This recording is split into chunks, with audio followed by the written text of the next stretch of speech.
I have a motion to get counsel appointed to me. Okay, very good. Let's start there. I can explain to the court, Judge. Okay. What's been going on. All right. There's a lawyer out of Miami who was JAC approved lawyer, Terrence Lenneman. Lenneman's his name. He does capital cases all around the state. He has a JAC contract in every jurisdiction, well, maybe not every jurisdiction, but most jurisdictions. Orange County has a residential requirement apparently to have a JAC contract here. The family's had some discussions with this individual, and he's capital attorney, tried many cases, and apparently is well respected around the state. Mr. Loyd has indicated to me he'd like to have him appointed to the case. Ms. Hawthorne indicated that she'd be willing to step aside in that respect, and so we'd be asking the court to consider maybe setting a status hearing on representation of the case and consider this possibility of appointing this individual to be counsel in the case. What's his name again? Terrence, Terrence, Lenneman, Lennomen. Lenn. Omen, I believe. I've explained to Mr. Loyd that normally an accused seeking an appointed counsel can't choose that person, but I think in a case like this, since he is well qualified and handles JAC cases around the state, including in Lake County, Marion County, et cetera, that might be an option the court should consider. Okay. To help move more smoothly. Mr. Loyd, is that, I wanted to control the order, but this makes sense. Do you want him to be appointed to represent you? Yes, to be the lead counsel for him to do whatever he want to do. But I've been in contact with him, and he said he's willing to take my case. Is your understanding that he would act as lead and you would participate, for example, as co-chair? I've not talked to him directly, Judge, but I mean, when I do these cases, I don't really like the term first chair, second chair, because usually I just work with other counsel, and sometimes someone's available for depots, sometimes other people are available for depots. So, but he and I could speak about that. I could be the second chair if he wants to be the lead. All right. So, Mr. Loyd, there was a lot that we're going to discuss today. This might help me in many of those discussions. It is your position now that you would like to have an attorney represent you in this action. Is that correct? Not just an attorney, Terrence Lenneman. All right. So you want that attorney to represent you in the end. But you want counsel. You would accept counsel. I'll step in. You would accept him. And if I also appointed Mr. Whedon to assist him, you'd accept that, I presume, as long as he's involved. I don't know if Terrence brings someone with him or not. Okay. But you would like to have a lawyer. As Mr. Whedon pointed out, typically you don't get to pick court-appointed counsel, but I'm going to consider this carefully because I think that you need counsel, as everyone in your situation does. State, you have you might not want to participate in this conversation at all, you might want to. It's really up to me, I think, and Mr. Loyd, but is there anything you want to say? No, sir. I've handled cases with Mr. Lenneman before. The only concern that I would have is him being in Miami and Right. scheduling things and how long that will drag the case out. Right. In some ways, I would think it'd be easier for everybody. It certainly would be, I think, easier for the court and better for Mr. Loyd, and in some ways, easier for you to deal with counsel. That may be. Right, okay. That's why I didn't intend to speak to a position on whether or not to appoint Mr. Lenneman. I think that's the court's discretion to do that. Here's my motion and his resume. All right, why don't you hand that to the deputies? Let me take a look at it.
All right, I'll tell you what I'm going to do, Mr. Lloyd. I mean, in any other case, I don't think I'd entertain this motion. I'm going to entertain it in your case because I want you to be represented by counsel. Otherwise, I think you're defending yourself, one hand tied behind your back. What I intend to do is set this for a status hearing next Monday at 10:30. Are you available or not next Monday? I can be available. Okay. And I'm going to direct that Mr. Lenneman appear in court so that I can talk about arrangements with him. And in the meantime, I'm going to talk to the Justice Administration Commission about what would be permissible in terms of his billing, given that he's from out of the locale. Then I'm going to talk to him about having local counsel, and in this case, Mr. Whedon be his co-chair or co-counsel. I would suspect he would want someone local involved in the case. So we'll explore all of that next week. I'm leading towards granting this motion so that you're represented by counsel. But I need him here to talk to him about some logistics. Does that make sense? And by logistics, I mean him being up here for the trial, his traveling to Orange County, and also having an Orange County attorney who can handle matters here locally, assisting him in the trial. You understand that, Mr. Lloyd? So next Monday, I'll talk to him face-to-face here. And I'm leaning towards granting your motion, but there's some things I want to research and I want to talk to him about before I make my final decision in it. Do you follow me, Mr. Lloyd? Yes. Okay. Mr. Whedon. Your Honor, I'm going to be out of state on Monday. Can we do it Tuesday?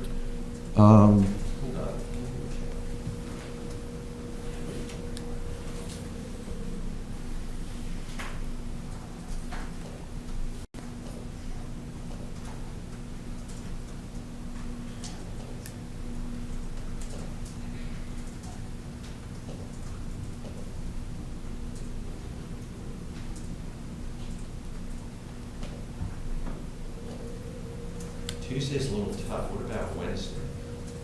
Are you back then? Yes. Are you available on the 12th? Yes, sir. Okay, let's do it Wednesday at 10.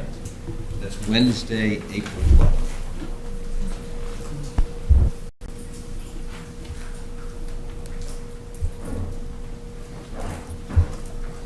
All right, Madam Clerk, would you file these two matters?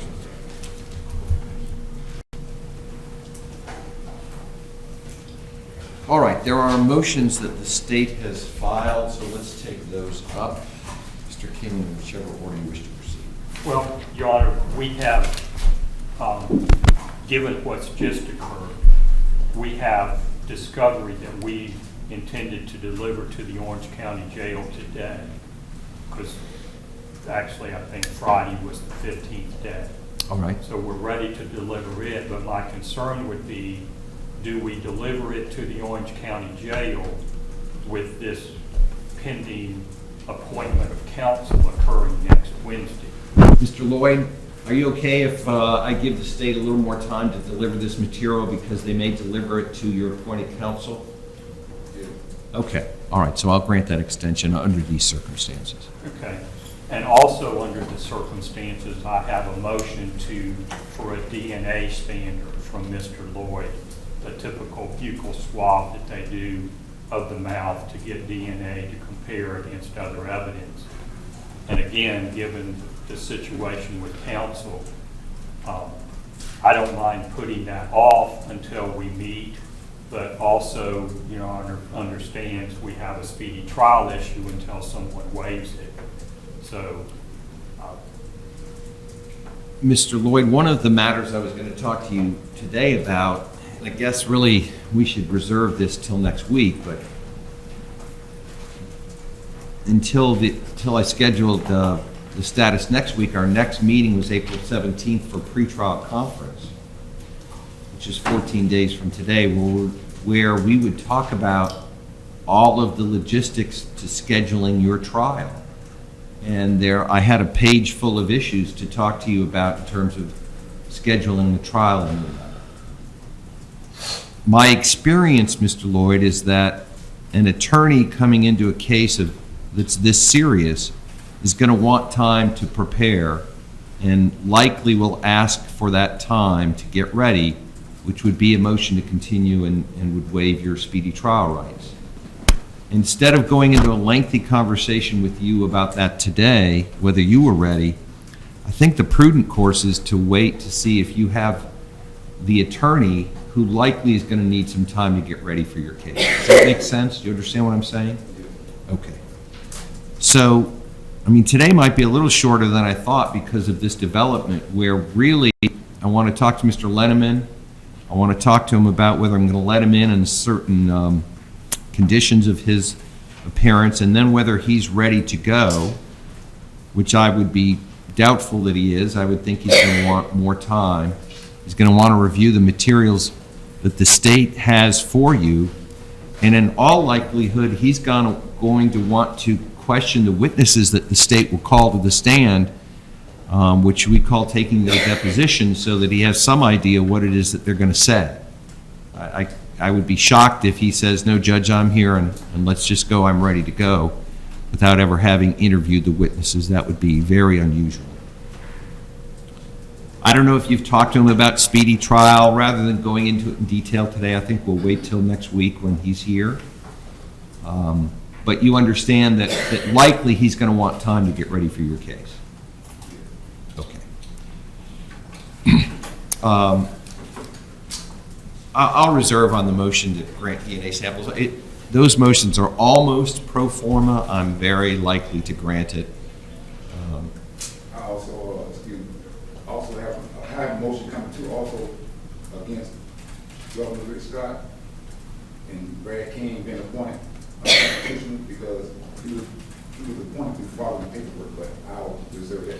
Okay, because I haven't seen that motion, and it's not my habit to comment on anything before I've seen it. I haven't been able to make copies of the evidence that I have. So if I give it up now, I won't have it, but he's been appointed to follow the paperwork, but I got all that coming. All right. And you might want to talk to Mr. Lenneman about that, because if I appoint him to represent you, then motions will have to be filed through him.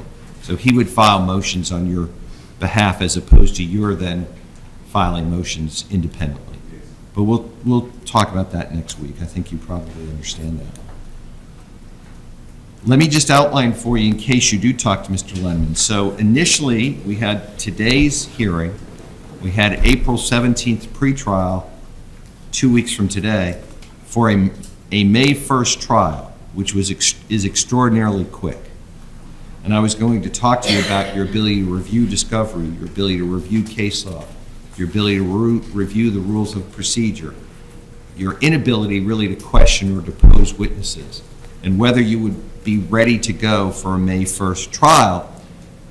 A trial of this size requires a lot of coordination. I'm going to talk to Mr. Lenneman if he accepts this. If I give him the appointment and he accepts it under the conditions we're going to talk about, we'll talk about all of that on the 12th. Is that what I said, 12th? Yes, as opposed to, and that really, I think, will kind of give us some idea of the direction that we're headed in. All right, Mr. Whedon, anything from your perspective? No, Your Honor, I'm going to talk to Mr. Lenneman, and he's in Ocala right now, I believe, and so I'll reach out to him. I'll try to facilitate a visitation, Mr. Loyd, perhaps even this evening, so I'll see where his schedule is coming back from Ocala. Maybe we'll get out there this afternoon. Okay, Mr. Loyd, do you have any questions about where we are? Just a little quicker than I thought. Mr. King? No, I did have set for hearing today also a motion to set limits of discovery regarding the autopsy photographs and videos. I assume we'll likewise hold it in abeyance until next week. I think that's the wise way to go. I think we can discuss it if Mr. Lennon appears in the case. And it almost would be easier to discuss it in that context if that happens. All right, anything else? So, as I said, this was a little shorter than I thought. Mr. Loyd, April 12th. In the meantime, if Mr. Lenneman comes and talks to you, that's fine. Maybe you can review some of the things we discussed today. And I will make a definitive ruling on the 12th about whether he's your attorney. All right, thank you all. Appreciate it. get my pen back.